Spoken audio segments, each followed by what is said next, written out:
All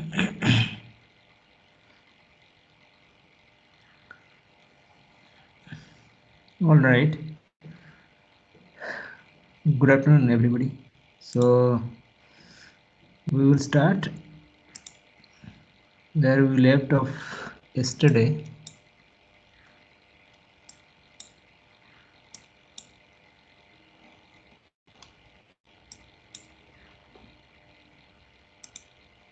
Is it visible in my slides?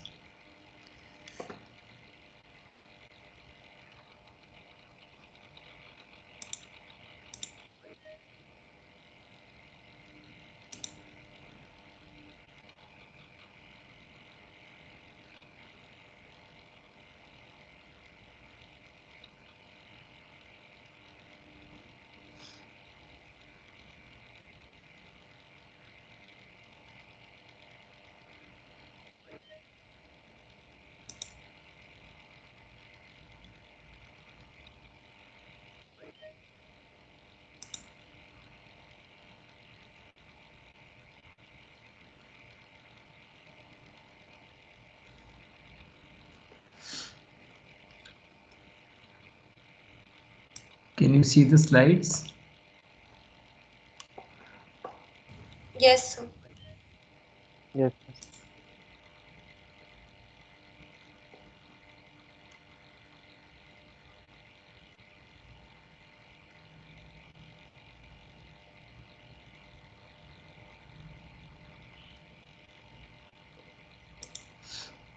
So it's a problem of collective action, right? So everybody is thinking who should respond. Isn't it the case? Sir, I said yes, the slides are visible. You said yes. Okay, I Yes, sir. couldn't hear. Okay, good. Yes, if it is visible to all of you, then we will begin where we left off yesterday. The point that why comparative uh, analysis of the performance of economies across the world. And so the point that we said that there was this after the Second World War, and following the severe Cold War between the two blocks, that is the capitalist group and the socialist group led by Soviet Union, and the capitalist group of countries led by United States. And so the collapse of Soviet Union in 1989 was the flashpoint where people started, predicting a lot of things about how the world economy would look like in future. And then there was this, the Fukuyama, who wrote an interesting book in which he said that the world economy is going to converge on the line of the American model of political economy, and that in that the countries would try to or would like to strive for liberal democracy, and in that the individual freedom and popular sovereignty would be the focal point. And so in following that, the discussion basically started in terms of throughout the last 2 decades or so, that has this prophecy come true. And now a lot of course, commentaries were made with regard to how this the boom in the United States economy in the 90s has led to the emulation of many countries in that line direction. And so there was this you know uh, uh, impression that the every countries in the world wanted to have, some pie or some share of the world, the economy of United States. In other words, the United States economy was, a kind of hot cake for everybody to, get a share of. Even today, if you look at the world economy, it is actually, whether starting from China to, India or any other emerging economies, they are in fact having close economic ties or contact with United States, and countries are even trying to have some share of the United States economy. And in other words, the United States economy is actually driving the export-led economic growth of many countries, and which has been the case. And so that basically impression that gave to the experts, and the saying that it is all about, there is no alternative systems, competitions among alternative systems of economic, like the socialism or capitalism. It's all going to be only capitalism and capitalism and capitalism. Okay. But then that hope was actually not sustained for a long period of time, especially, that the stock market bubble that burst in 2002, in March 2000, and followed by the economic problems such as the poverty and inequality, across United States and also the other developed countries. So that is one. And of course, in recent, I mean, of course, for us, it's recent, in the sense, the 2007, 2008 crisis, which was, in fact, one of the major economic crises that followed, the crisis in the subprime, and the banking crisis throughout the world. Now, so, in that event, of course, the issue was basically very clear that whether this capitalist form of economy can be reliable or can be relied upon. That is one. The second part is about, the problem in the former Soviet Union, uh, and there are different Soviet Republic. They try to.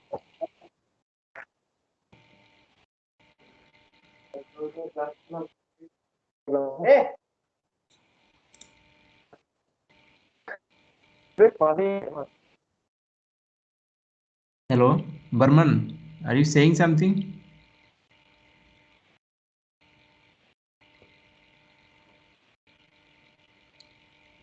Hello? No, no, sir, no. No, your voice was coming. Are you, I mean, are you listening, or Sir, you're no, I am listening. okay? Just 1 second. Somebody is trying to get in.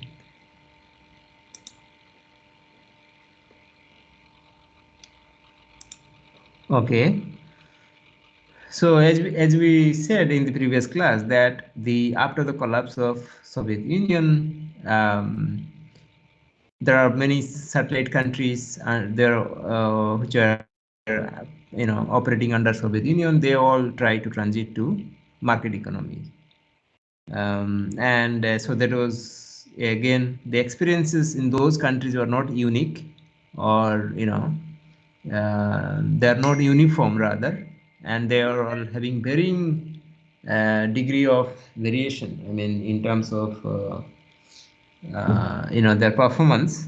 So that was, again, from the perspective of socialist economy, the results were also not uniform.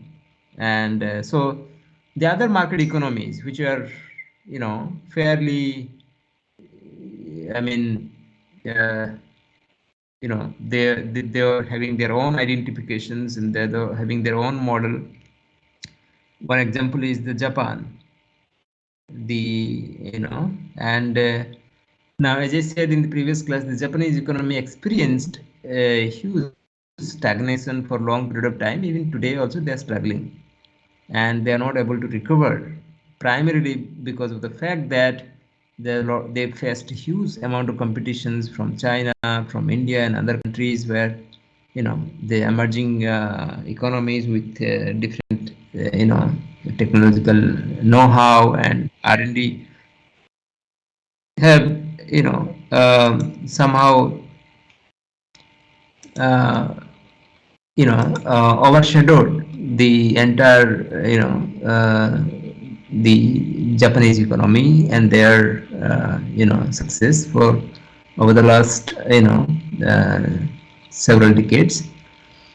And so, on the other hand, what we could see is that after the collapse of Soviet Union, there was surge of missionary activities in some of the Central Asian countries, and that has basically led to the capture of power by the what we call the missionaries or fundamentalist group.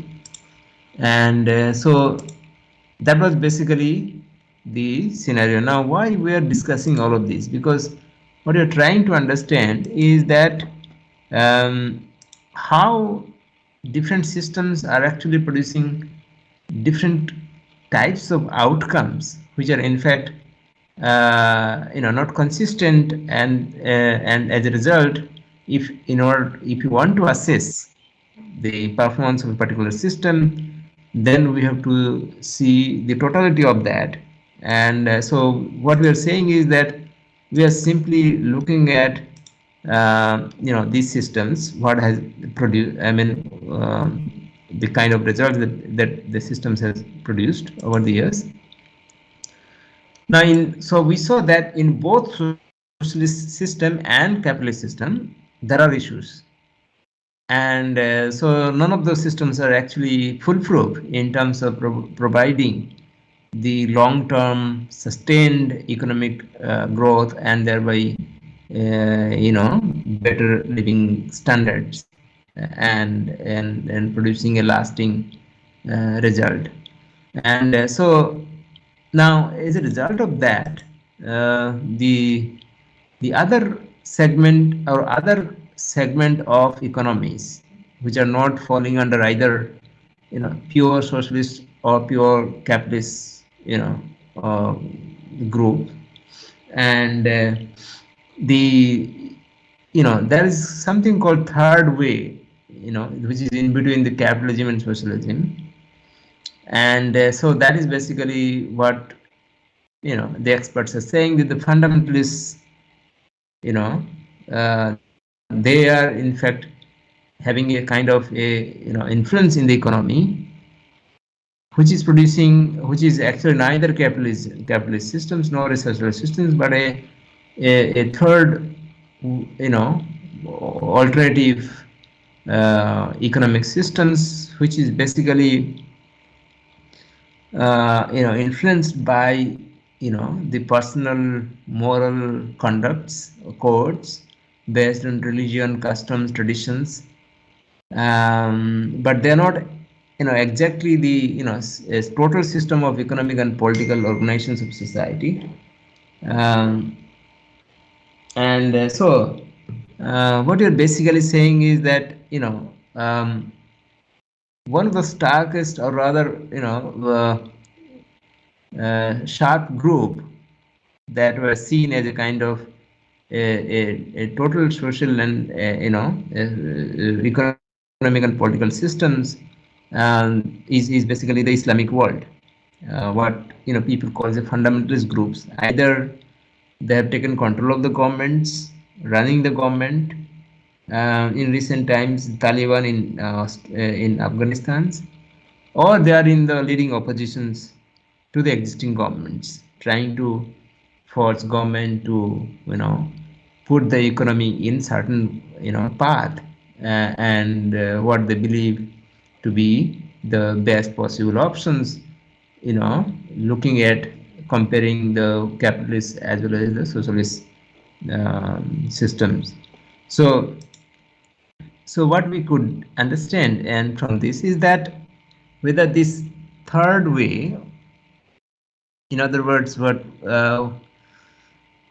people termed it as a kind of uh, the new traditional economy, that is again an alternative viable options of economic model to socialism or capitalist systems. That's basically the point. Now, there are nations, of course, you know, uh, based upon the fundamentalist versions of local religions. And so, for example, in East Asia, the cultural heritage of Confucianism is actually, dominating.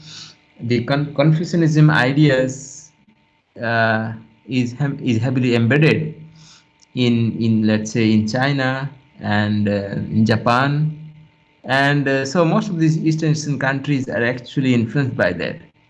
And similarly in India, we have a traditional Hindu religions, which is of course to some extent is influencing the way we consume, the way we produce goods. Of course, the market penetration is so much that it is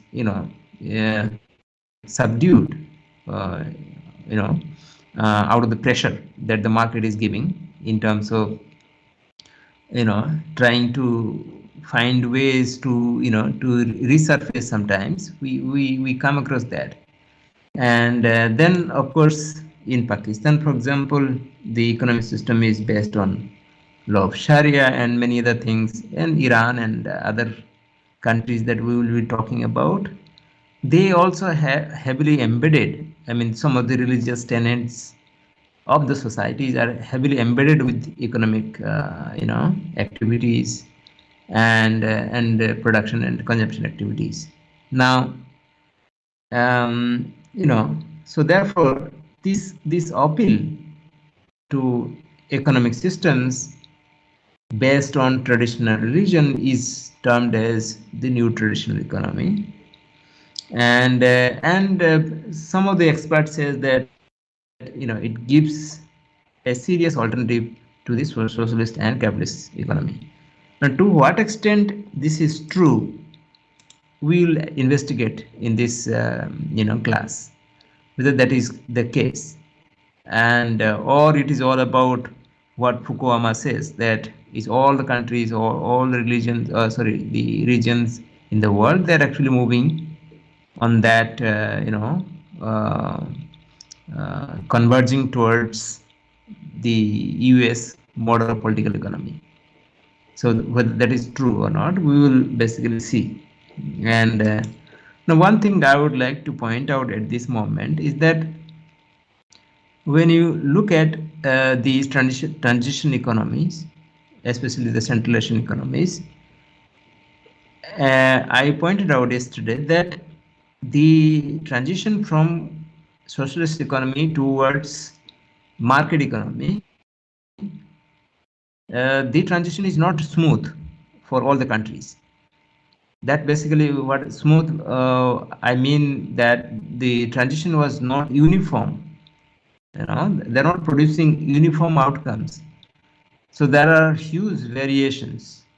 The question to be asked as to that basically means that what makes these heterogeneous outcomes of this transition.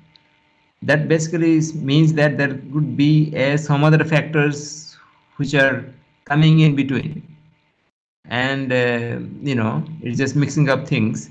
So that point we will basically investigate as we proceed with this class. Okay. Now, the global economic difficulties have been again further accelerated by a series of financial crises that have created huge havoc and produced sharp recessions, in recent times. For instance, the major East Asian economic crisis that happened in 97, 98. Then we have this Russian crisis in 1998, the collapse of Argentina in 2001, and also the crisis in the US stock market bubble, and also the recent crisis, major crisis. I'm saying that is in 2007, 2008, and so all of these crises points out to the fact that there is hardly any foolproof economic system that can give a consistent and sustained economic performance over the period of time. And now, so therefore these crises, of course, they are all uh, in some pockets, some other having lasting impacts on many other country economies. Now, these crises have aggravated the deeper systemic crisis that the many of the economies are experiencing even today. Of course, the pandemic is a totally new dimensions to that, has added new dimension to that. So that we will discuss towards the end of this course, that to what extent it has actually impacted the economic performance of especially the developing economy world. And so now let us look at the how this emergence of Islamic movements and also movements of many other religions across the world raises the possibilities of the new traditional economic concepts. um, you know uh, and so they are basically again you know uh, they are in different parts of the world, but they have very significant influence on the social and economic and political lives of people, and thereby it has put huge amount of challenge to the mainstream economic systems, which is capitalism or socialism. Now, this rise in Islamic movements, especially in the Central Asian countries and Middle East, and has led to some say that the Cold War has given away to the Holy War. You know, so the Cold War between the socialists versus the capitalists, and communism versus free world, etc., or democratic world, which is even the present is also going on, and between the emerging socialist economies like China is giving a huge amount of challenge to the free world, the democratic world. And so that is basically this trend is taking place, of course not now, but for many years, from after the Second World War, and from Russia, Soviet Union versus United States. Now United States versus China. Russia is joining China, and they are basically giving a strong challenge to this the democratic world. And even in fact, uh, you may have read that you know that recently the United States has actually organized countries, democratic countries, and conference. And China was also saying that our system is better, etc. It produced huge economic success. It has lifted millions of people out of poverty, etc., etc. So there actually you could see that there is a competing competitions um, between these two systems. So it's not new. It has been going on for for many years. The only thing is that it is just changing the I mean the actors are changing, and so the Cold War has given away the way to the Holy War. Then there is, of course, the economic tensions within capitalist economies. There are, of course, huge trade conflicts between Japan and China, between Japan and the United States, and between the United States and the Western Europe. And so there are, within, it is not that, you know the within capitalist blocks everything is fine. It's not, everything is not fine. There are huge trade deficits, and a lot of these European countries like Germany have moved away from, the especially from the capitalist bloc. And and you know and as a result, they are basically, uh, just one second.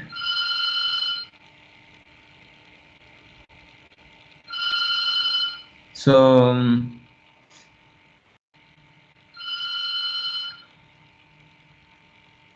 so what I'm saying is that, the conflict between, uh, the among the different Western countries is not, uh, is not new, but then it has been there. Now let's look at the other issues that is confronting, that is socialist economic systems, that how, in terms of, um, what is the reality of socialist economic systems. um, Now socialist systems continues to be there. It is existing today, and it is also emerging in different forms in different times. Now, for example, the Chinese case is very special because it was a communist countries, but authoritarian country. It is still an totalitarian countries, and now it has produced a different kind of social systems where it is embedded with the market economies, and got huge economic success. And so, but there are, this classical socialism is still, in purest forms persist in very limited, um, country, that is, North Korea and Cuba. And so despite the fact that the, general dismantling of central planning bureaucracies, legalizations of market uh, activities, and privatization drives, there are portions of the US, the former Soviet Union, remains effectively socialist in the sense of widespread state ownership of the means of production. And so that was, in fact, observed in former Soviet Union, which we will discuss when we discuss Russia. That despite the fact that they, dismantle the central planning commissions, the bureaucratic way of running the economic systems were dismantled, but then the state still, continue to play a very important role, and the state-owned enterprises are active in, productions and in running the economy, and therefore the state owns majority of the resources, and which is, why the, the variations across countries were seen in terms of the transitions from communism to market economy. So in China, of course, as I said, that it's a grand drama unfolded in recent times. As I said, that the systems of China was, remained officially as a socialist, but they, engaged uh, with market economy in a very piecemeal manner, and they try to, spread capitalism in the lower strata of their economies, meaning that they try to privatize at the local level resources, especially the means of production, and thereby they created a kind of competitive environment whereby they encouraged the foreign direct investment and other investment into the regions and try to produce goods, and which is why it became very successful in terms of lifting peoples out of poverty, by, that encouraged productions and job opportunities for local people, and that was in fact considered to be very very successful in terms of. But then the system is neither pure capitalist systems nor pure communist system. So it's a kind of in between, and so that is why, as I said, that sometimes this the capitalist the socialist system emerge in a very different forms, and we cannot produce in which form it will emerge, and that's precisely the point in the case of China. So when you look at China, of course, we will see very clearly that how did they actually manage to produce something very different economic systems, and as a result, they have tested huge economic success. The other form of socialist economy was also seen, in the form of the idea of workers managed economy. Now, of course, the workers managed economy was prevalent in the country such as Yugoslavia. Now, of course, the Yugoslavia has collapsed both as a nation and as an economic systems in a very tragic way. And the idea of a workers managed economy, or that its economy imperfectly represented, persist, and they may have a new lease on life in the form of workers ownership. And so here again, produce a very different forms of different variety of forms of economic systems, from the profit sharing shared economy to classic cooperatives to employee stock ownership plans, and all of which exist in the United States and other market capitalist economies and are popular in the privatization efforts of many Eastern European countries. So what we are trying to say is that there are many varieties of ways of economic system that we could see across the spectrum, and so our task basically is to discern those varieties of economic system and trying to make some sense out of that. So there's this systemic turmoil, what we saw, that they're changing from socialism to capitalism, and capitalists going towards uh, socialism, etc. And this is a kind of systemic turmoil that we could we saw, and there was a conflict between these two uh, systems, has produced some other systems, like the one that they urge to merge. There is always a push for the integration of the world economy, and its subparts in trade and policy. Now this urge to merge idea, I mean, you could see that there are countries who are trying to get into different types of trade negotiations, negotiations, and trying to create some sort of block and try to encourage trade, etc. And you'll see that in recent times the countries are actually negotiating to their favorite countries, where they could generate benefits for both the partners.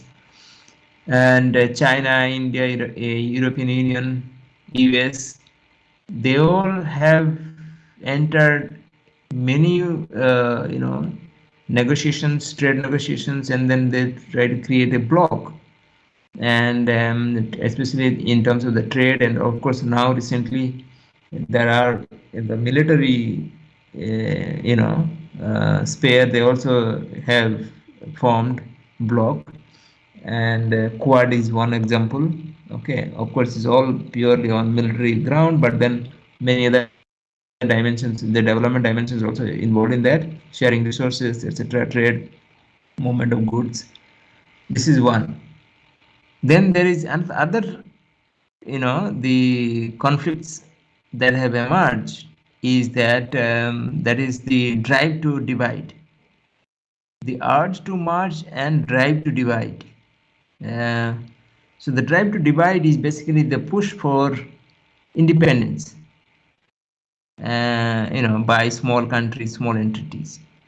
We see in between there are different small areas, people are revolting and try to become independent and so on and so forth, what we saw in Spain and in many other countries. Okay, and so we will, this is also one, even today also in some parts of China, and so there are constant revolution is taking place. And so that's again uh, one aspect that we could see. So also the continuing are the deep problems of the less developed countries.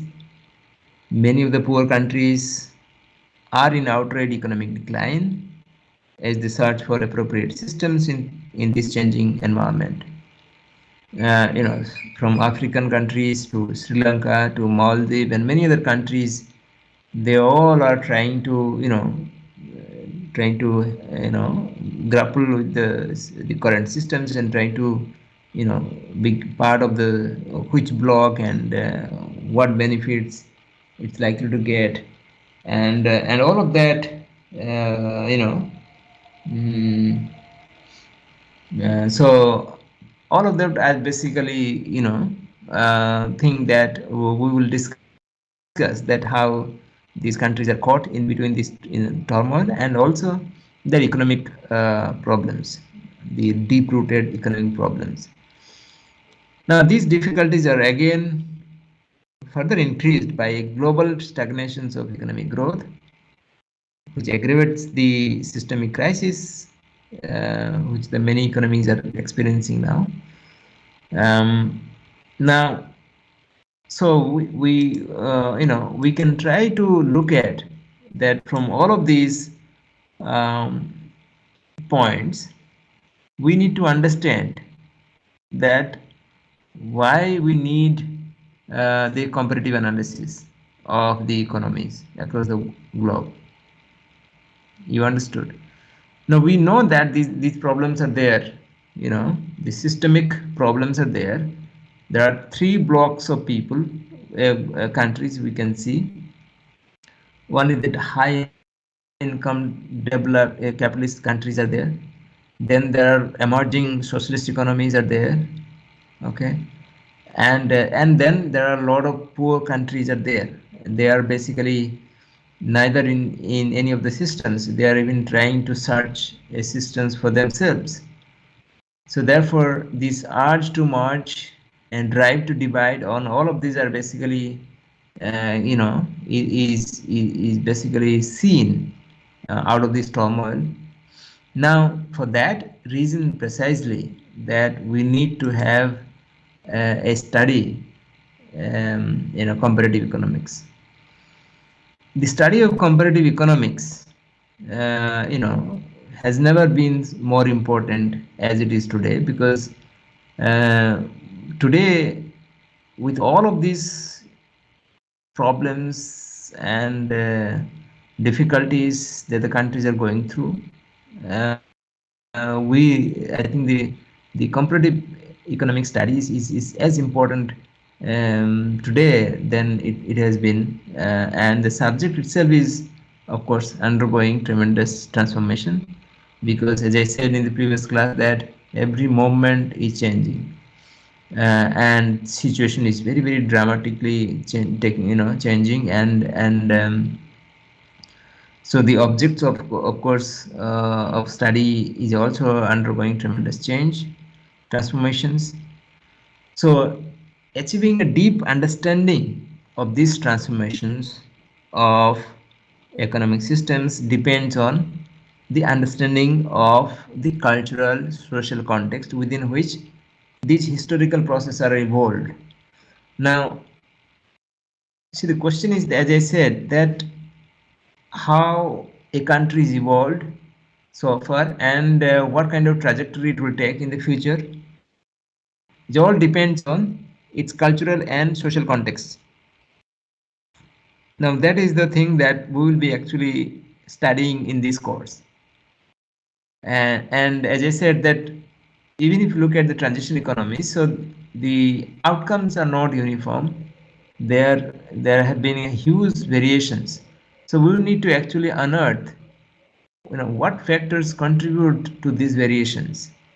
So in that context, the cultural and social dimensions are actually very important to understand. Okay, so this is all about the background. Okay, that I just try to summarize in a nutshell what is happening to the global economy vis-a-vis different countries and their economic systems, etc. Okay, so this should be basically setting the context to our studies. Mm. So is the context clear to all of you?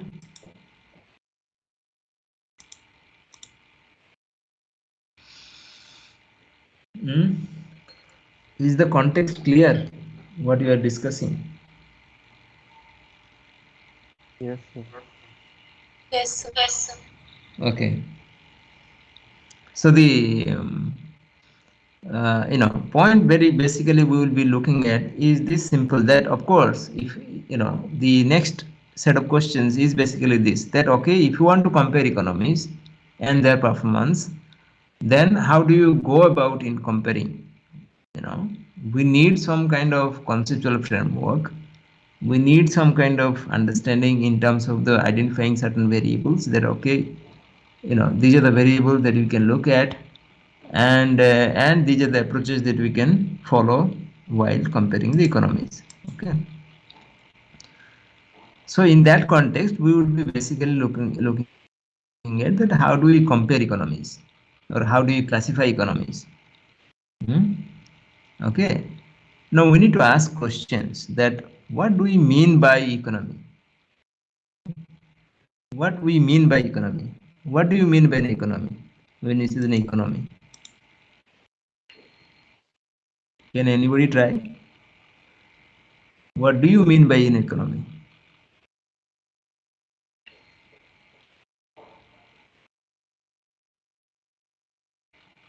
Hmm? What is an economy? There are countries' production and consumption, like Mm-hmm. how Countries the people are, production. Mm-hmm. what are the productions are being done, like the flow of money and all of this. Mm-hmm. Flows of money, production and consumption, and what else? What is an economy? So the measure of how well a country is performing. Mm-hmm. So a measurement of maybe institutions management Mm-hmm. of resources. Mm-hmm. Like the institution can be a country, it can be a state, uh, Okay. maybe a firm. Okay. Anybody wants to? Can be human resource or natural resource. Okay.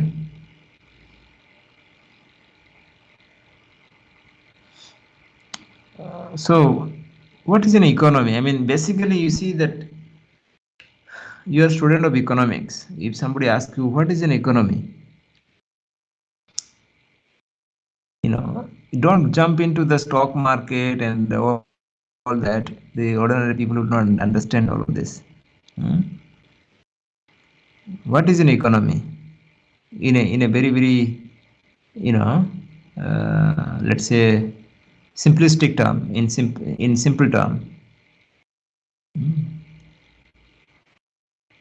Suppose you 50 students are there, okay, today is 37 students are there, okay, and all of you are living in together in an area, okay, let's say one Iceland. Is that an economy or not?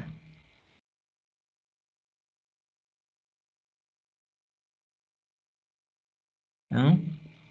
Will that be part of an economy or not? Or not part? Will that be an economy or not? You may have autarky or you may have, open economy, but you all 37 people staying in one place, working together, producing goods, consuming them, and just surviving and just, living together in a place, isn't it? That's a typical economy, that how a group of people living together, they are exchanging their inputs, resources, and they are, engaged in productive activities. They're producing goods, they're selling, and they're consuming, isn't it?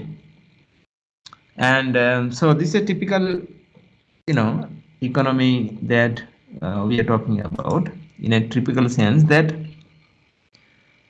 an economy is basically made up of a group of people who are located within a political entity that has particular geographical characteristics and who are producing and consuming goods and services. Okay. This something will be governing you in Iceland. So you need some kind of political system to govern you. So how does an economy function then? Of course, an economy is made up of group of people, right, who are located within a political entity, and you have a particular geographical characteristics. Like we said, Indian economy, Chinese economy, US economy, European economy, Japanese economy, they are all different economies because those economies are having a particular geographical characteristics, isn't it? And they have their own way of producing and consuming goods and services. Again, an economy functions according to certain rules, according to certain customs and laws. That's what basically, Jati Yathartha was saying, that the institutional framework you need within which the people operate. Isn't it? So, we can expand this whole discussion in the sense that an economy is not that a group of people living in a particular geographical area and trying to produce and consume goods, and we can call it an economy, but that is not good enough. Something has to guide the production process. Something has to guide the consumption process. Something has to organize these people, what we call the political entity, isn't it? And in that sense, right, how do you produce and consume goods? Now, if you look at our own life on a daily basis, how we consume, how we buy things, how we engage in production of goods. So what governs these all activities? Hmm? Now, if you observe very closely that these activities, economic activities, functions, are done according to certain rules. So you cannot just, do whatever you want or whatever you can. Uh, you know, you have to always follow the rules of the land, okay, the laws of the land, and then customs also you have to follow. So uh, and the laws of that land. Uh, so all of them are there in an institutional framework, or what we call institutional environment. And the institutional environment is basically generally we take it like a constitutions in our case. Constitutions, of course, the written, institutional framework is given. Within that, everybody has to operate. And but in addition to that, we have the customs and traditions, the ethics, the values, and so many things are there that governs people. That are all what we call the informal institutions. Institutions that are not written, but they are there. People are practicing. Can you name some of the institutions? Some of you, can you cite some example that the rules we follow, but they are not written in the constitution. They are not written anywhere, but the people are following that rules. Can you name some of them rules? Some of the rules?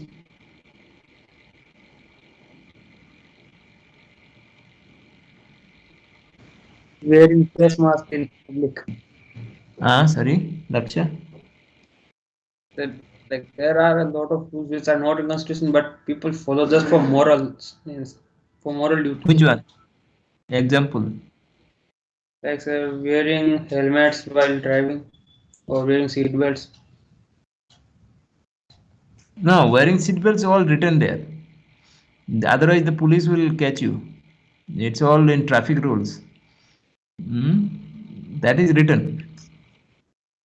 So saying like That being if you honest, are in India, you telling have the to take the truth. left side. If you are in London or if you are in America, you have to take the right side. So these are all their traffic rules. These are formal rules. I'm talking about rules that are not written, but the people are following. So, But they are not. in school, there are timings of there are particular timings, and people follow those timings, and there are some ethics and rules in the school No, that what are people those? follow. No. That is what I'm So, saying. But what are the roles? Name the some of the values, principles. In schools, everything is written. Uh, don't keep How? the water sir, but running. not in the constitution. No. You see, if you are in my class now, okay, and anybody cannot come to my class unless I allow them. And if you are in my class, you cannot just eat something that you want and etc. I would not permit. Or you cannot just throw anything to the teacher, etc. So there are disciplines, there are rules, and how a student should behave in the class, etc. It's all there written. Okay, and but I'm talking about the rules that the people are practicing, but they are not written very clearly, or they're not written, they're not taught, or but this has been there for generations after generations. The people are just practicing, and so a lot of these rules that we are governed by, right, is also written in the constitutions. Like we are seeing that what is good and what is not to do, what is to be done and what is not to be done, So the and moral values, like each religion, like it gets inherited in each and every person who is of proper religion. That uh, is something which is not written, but it's inherited there mm, in the person who is following that particular religion. okay, example.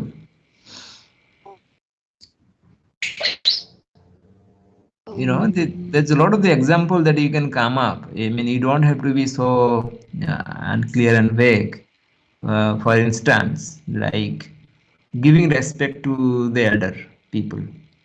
Okay. Like in specifically to Hindu religion, where the cows are worshipped and they are like they Yeah. are considered as sacred animal. That is something which Yeah. is That, there. that is the point. You see, there's something. You have certain customs that you worship cow, etc. Fine. Then suppose a lot of these people who are vegetarian, you know so there is nothing, no laws that you have to be vegetarian, you know there in constitution it's not there, but people are vegetarian. Many people are following some people are even vegan. So the vegan and vegetarian people are also there, but they are not,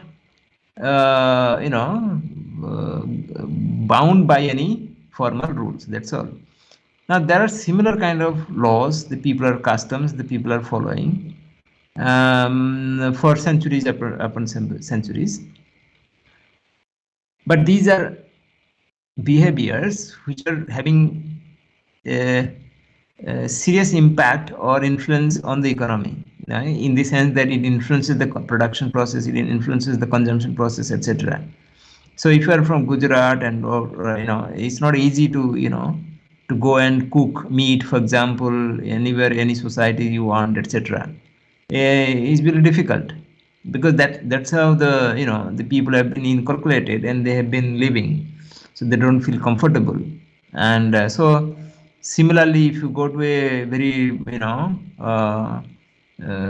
areas where people eat all kinds of meat, for example Kerala, so so you will not be able to feel comfortable for, because there's everywhere things are available, etc., and so on and so forth. So these are the things, they are there, people are living, people are observing, but then accordingly they are also performing their functions in terms of production and consumption, isn't it? So the point that what I'm trying to say is that both the formal and informal institutions, okay, is actually guiding our economic activities, is influencing our economic outcomes. That is the point that we have to keep in mind. So we will elaborate this point as we proceed from country to country, and we will see which of the behavior influence certain countries, their economic outcomes. So it is these institutional frameworks and their basic rules, customs, and laws we are basically interested in when we compare countries and economies across the board, isn't it?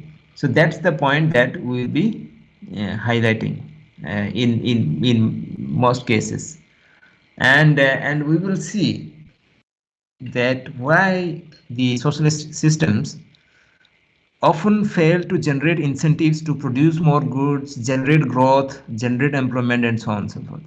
And we will see very clearly. Then there are also, we will look at this capitalist versus socialist systems with regard to the trade-off between equity versus efficiency, the debate. You all know that, I think, right, from public finance, the equity versus efficiency. If you are trying to be equal, if you want to make society equal, then you are impacting the efficiency. Do you know that?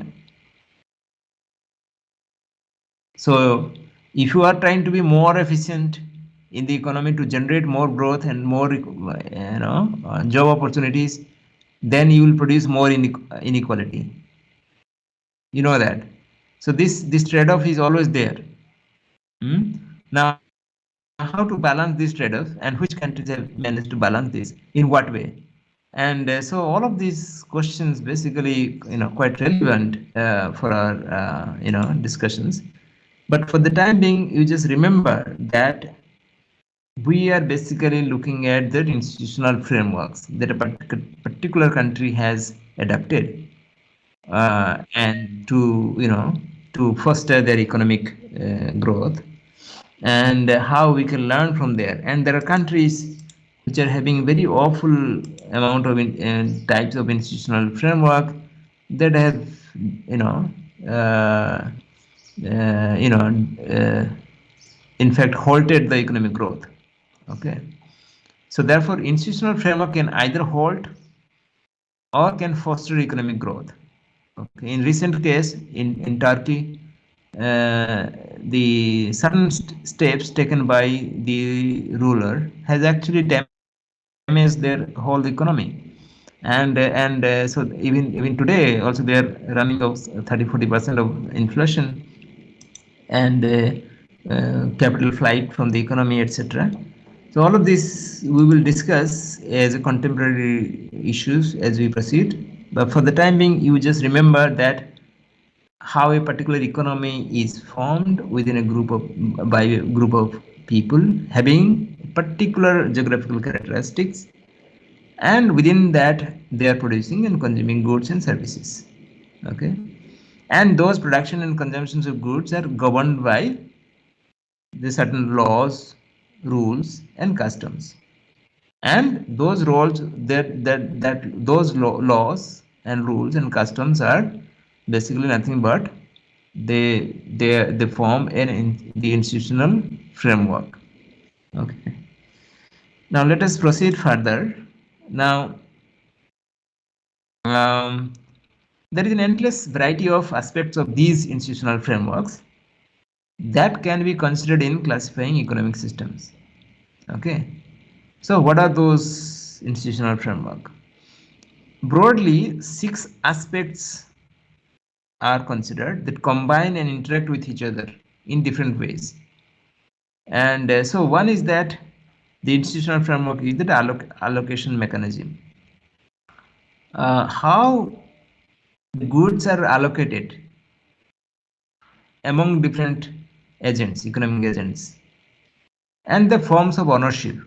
What are the different forms of ownership exist in that system, and the role of planning, the types of incentives that the economic agents uh, are facing, and the method of income distributions, income redistribution rather, and the nature of social safety nets and the political and ideological system.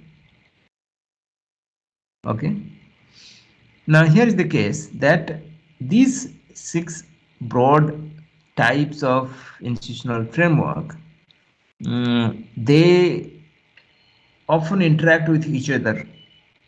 For example, the allocation mechanisms are very strongly interact with the method of income redistributions.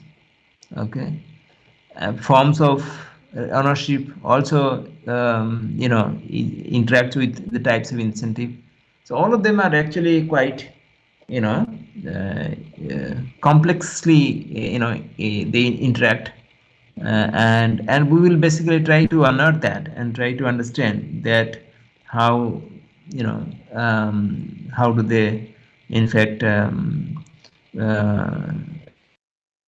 go along and then produce a certain type of economic system. Okay, now let us try to understand the allocation mechanisms.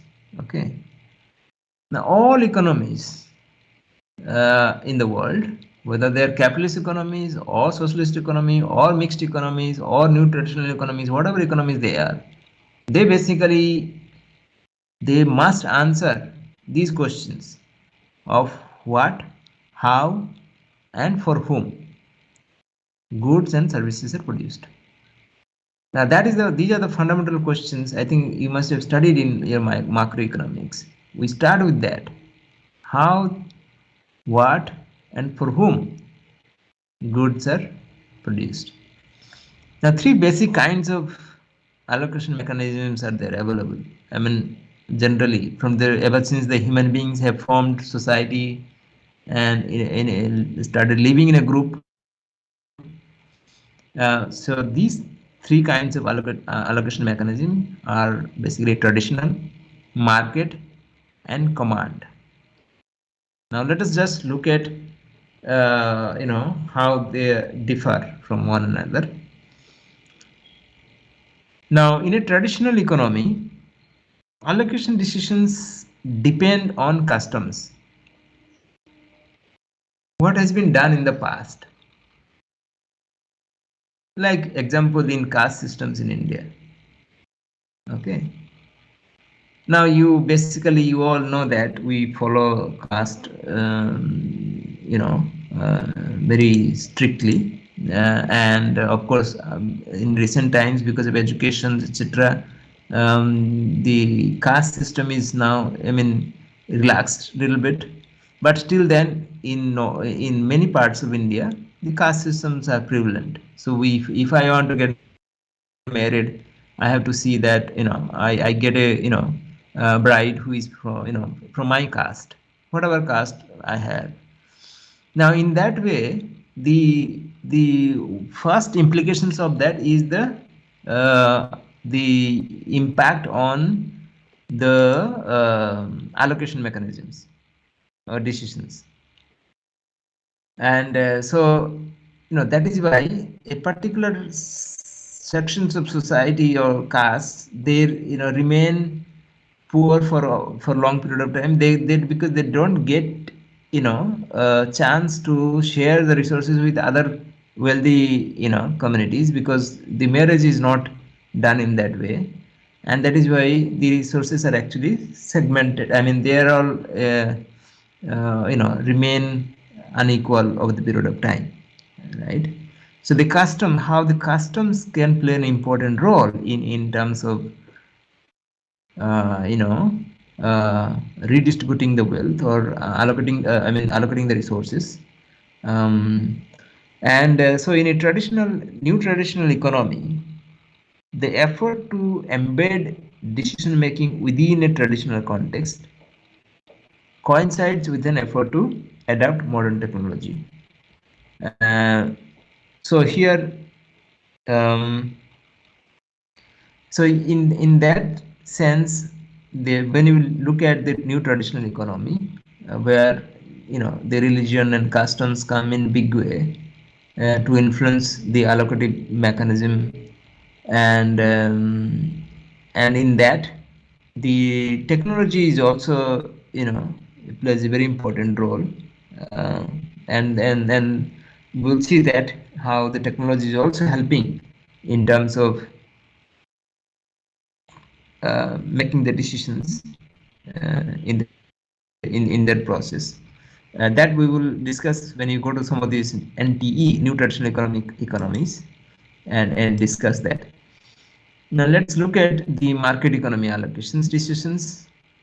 So in a typical market economy, the allocation decisions are made by individuals or firms, right, on the basis of price signals that are emanating from the interactions of supply and demand, isn't it?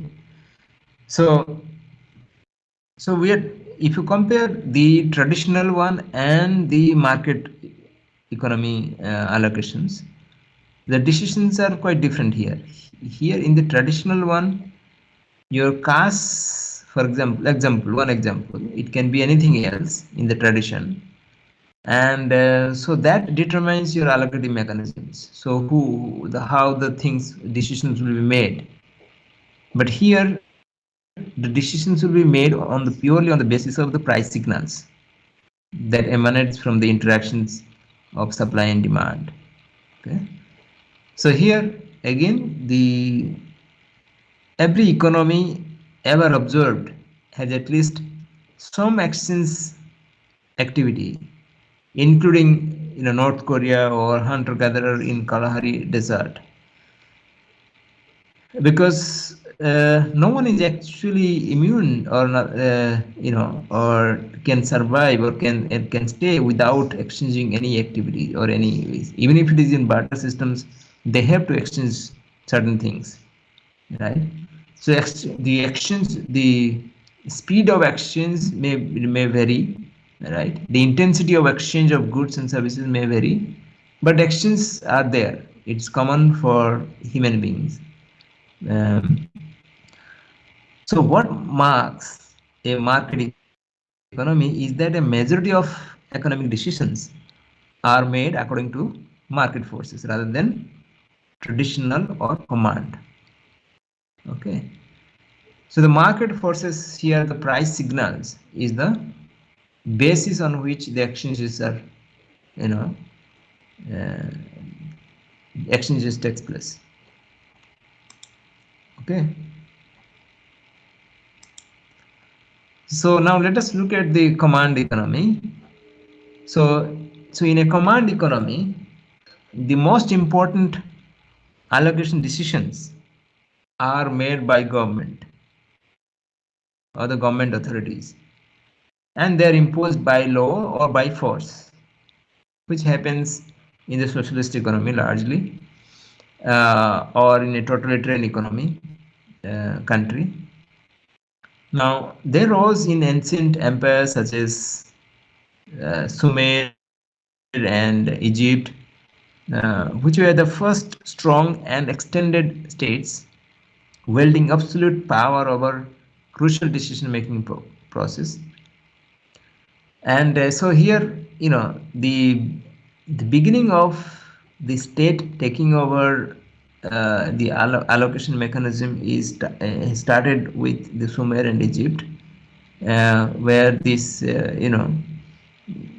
ancient empires basically uh, the beginning of command economy systems.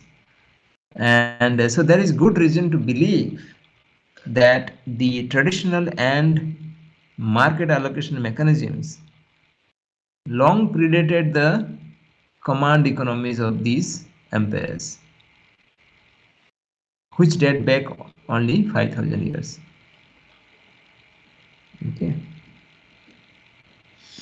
So therefore, what we could see that there is these three allocation mechanisms. There is the traditional, market, and command. They all are there ever since the human beings have started living together in a community or society as a group.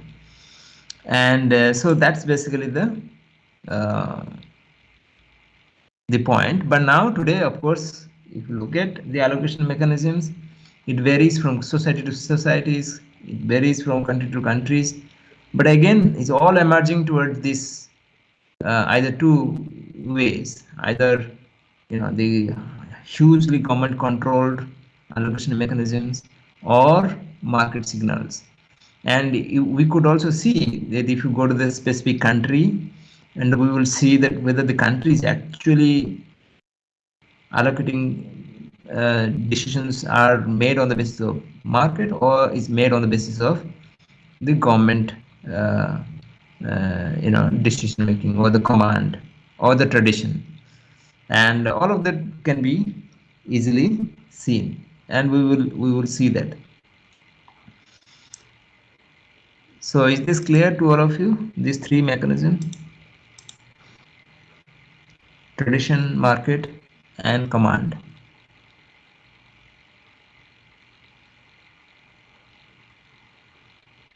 Yes, sir. So the command, of course, when it started in the ancient time, now it has taken a very big shape in terms of central planning commission in the Soviet Union, and central bureaucracy in some of these emerging economies like China, take decisions and then follow it by law or by force. Okay, try to impose that. Okay, now let's look at the forms of ownership. Okay, the forms of ownership issues basically came sharply when Karl Marx wrote his book The Communist Manifestos. In that he argued that the key to understanding an economy is to know who owns the means of production. So that is the point that, like I said in the introductory segment of our discussion today, that you don't have to look at everything else in an economy, that what form of an economy is a country is having, by simply looking at the means of production, who owns the means of production. Like we said, that a lot of these countries, the state-owned enterprises are, is dominating.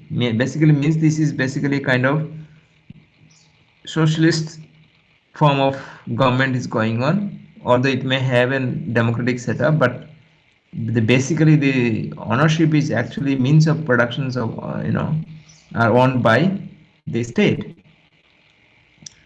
The ownership determines the distinction between capitalism and socialism. Okay. In capitalist economies, land and produced means of production, that is capital stock, are owned by private individuals, isn't it? Or groups of private individuals organized as firms in a capitalist economies.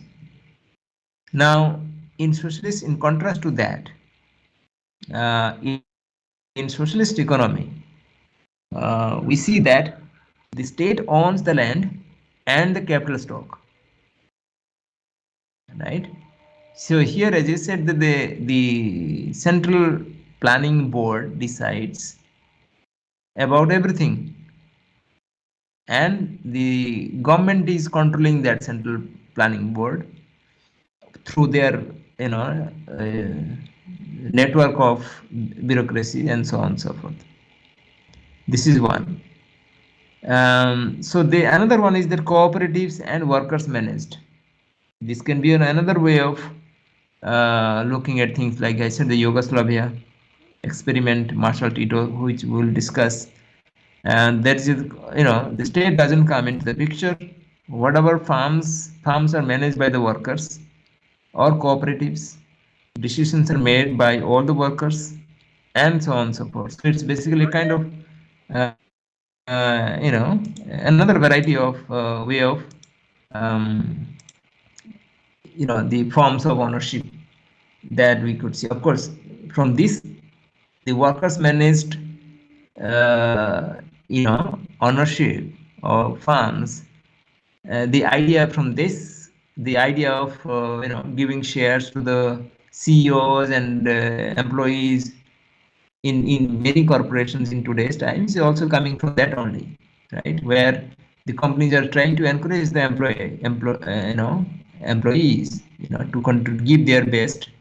So when the employees have the stake in the company, obviously the employees take a give, you know, 100% effort and try to make sure that the companies produce, generate profit, and so on and so forth, and be competitive in the market.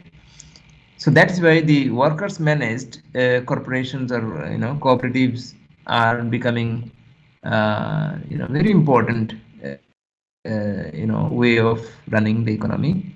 And so that's also the another form of ownership. Okay. Now, ownerships by the central government, you know, the what we call command decision making, and also ownership by local governments, like market decision making in China, which has happened in China. The central governments are there, and but the local level, like local township, panchayats, the lower tier governments, they are all, you know, given freedom to take decisions. So that are basically what, you know, people call the market decision making. Although the structure is the socialist systems. Okay. So the town and village enterprise is a, you know, concept in China, and in that basically these town and village enterprise, they were basically privatized, and people were, you know, made to, you know, take their own decisions without the influence from the central government and so on.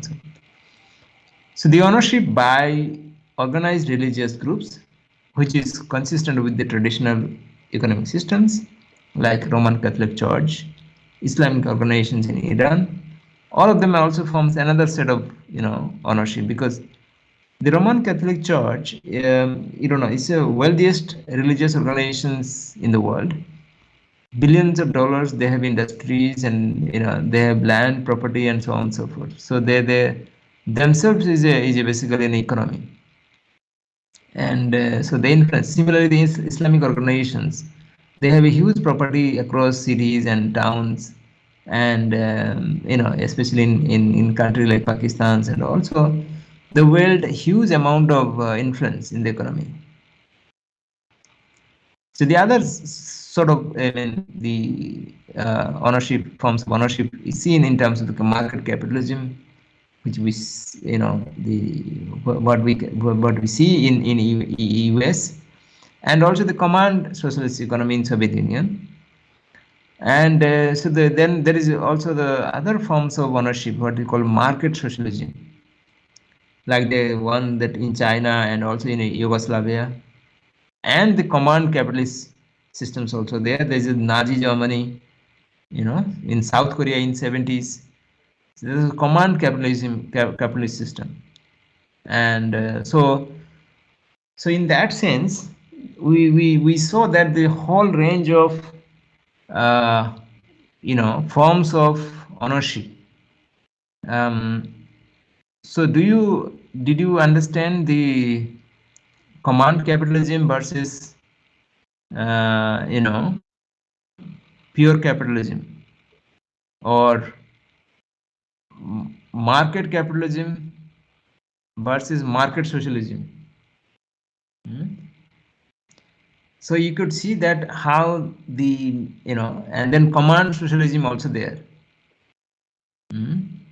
Market capitalism, market socialism, and command socialism. Okay, command capitalism and market capitalism. Okay, so there are basically these 3-4 types of forms of ownership. Are these all clear concepts to all of you? Is it understandable? Can you repeat once more? Sorry. Can you repeat once more? Market capitalism. The difference between market capitalism and command. Market capitalism, where we say that you see here we defined. First, let us start with this. In the basic understanding of the different forms of ownership basically started with the concept of capitalism versus socialism. So in capitalist economies, the land and produce means of production, that is capital stocks, they're owned by private individuals or groups of private individual firms, organized firms. Okay, so that's basically what we call capitalism. Socialist economies, basically the state-owned enterprise. The land and capital stocks are owned by state. This is one. And then the cooperative and workers managed, where there is no governments are there, but there is no individual also there. But here they're collectively they are managing. That's called workers managed system. Okay, that's the only difference. So in the 3 types of things what you are seeing. The first type, individual households or individuals or group of private individuals, right? So they are in a capitalist economies, whereas in the state owned things are there called socialist economies. Then here neither the state nor the one individuals there, but only collective individuals are there managing. That is cooperative. Okay, if this much clear, then this will be clear from here also. So here what we are saying is that the ownership either by the central government or by local governments. This is another form. In the central government case, this is called command decision making, like the central planning board, right? And then also the ownership by the local governments, where the local governments are made fiercely independent of the central government. So whatever decisions are made at the local level, it has no bearing on the central government decisions. Okay, they are independent. So that's the kind of system that China has produced in the form of town and village enterprise. This is one from the government point of view. Then there are also another form of ownerships. They are the religious groups like Roman Catholic Church, Islamic groups, even in the Hindu temples in India, Hindu organizations, different akhadas and all kinds of things that you have seen both in South and in North India. They also have huge amount of money and resources and they are also the owners, forms of owners. They are the owner of resources, productive resources. Okay. So there are state government, there are religious groups are there, and there are individuals are there. So all kinds of agents are there. They are owning resources, forms of productive resources. From all of that, we can further classify all of that into 4 categories. One is that market capitalism and command socialisms. In market capitalism, what we saw is that the private individuals are the owners of productive resources, either the private individuals or the group of individuals in the form of organized as a form of firm. So they basically own the resources. In command socialism, it's basically all central planning board, one individual at the central, or a group of bureaucracy at the central, they decide everything else. So that's called command socialism. With that two extreme, we can further classify into 2. This is market socialism, where the pure market capitalism embedded with some sort of socialism is there. This is in China and Yugoslavia, right? Where in China, central government is there, but local governments are made fiercely independent to take decisions. Market decisions are there. So that's called typical market socialism. Then the command capitalism as opposed to command socialism in Russia. In command socialism, the the authority or the government or the one particular proletarian government led by an individual basically command the capitalism system or capitalist systems.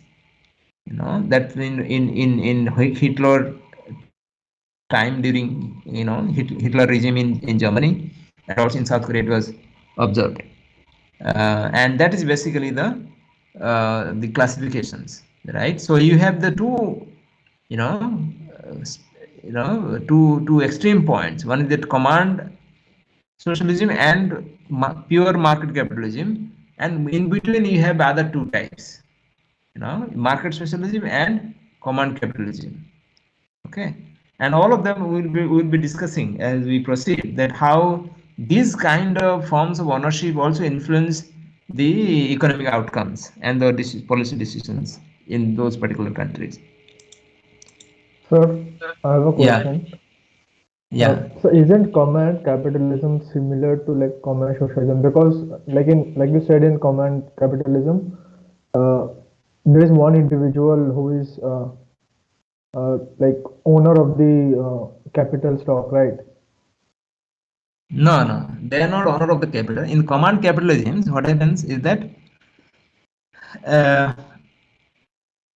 the government is a totalitarian government. Okay, it has destroyed the democracy and everything is fine, but it has allowed individuals to take decisions. Okay, but in most cases the individual at the top coerce the individual to take certain decisions, and that basically the individuals are at the lower level, they have the means of productions, so they own the resources, unlike the command socialism. In command socialism, they don't own the resources, they are just simply contribute the labor. But here exactly opposite. Here Hitler may be there as a government who is running the government, but the people are fiercely independent in terms of their ownership of the resources, and they can just invest wherever they want, or they may be commanded. The Hitler may be giving them order to, okay, build this bridge, build that technology, build airport, etc. But for that they are paid, okay, by the state through the Okay, tax all right. collection and so on and so forth. Okay, Okay. but the individuals are owning the resources, like in a typical market capitalism. Okay, some people say that in Singapore it's a typical command capitalism, and so that's the kind of arrangements here. Okay, here the Hitler is not taking away individuals property, etc. He doesn't do that. He basically he He may be coercing an individual to, let's say, build huge airports or produce arms and ammunition, etc. He may do that. So that's the thing. And of course, in recent times, you have seen in US what happened, and they fought, the Afghan war and Iraq war, and they spent trillions and trillions of dollars. And but then, do you know that those dollars have come back to the US? Whatever they have spent in Iraq and or in Afghanistan, all of these have come back to the US, because in the form of contract to the ammunition farms, etc., who are engaged in producing arms and ammunition. Okay, so that's again a different kind of decision making process. Okay, so is this clear to all of you?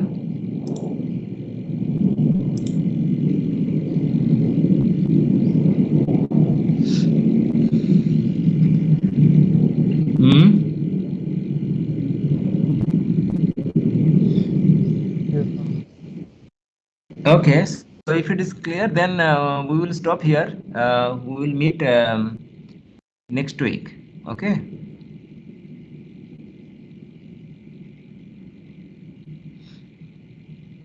So yes, you may leave now. Thank you. Thank you, Thank sir. you. Thank you, sir. Thank you, sir. Thank you. Thank you. Thank you, sir. Thanks a lot. Take care, all of you.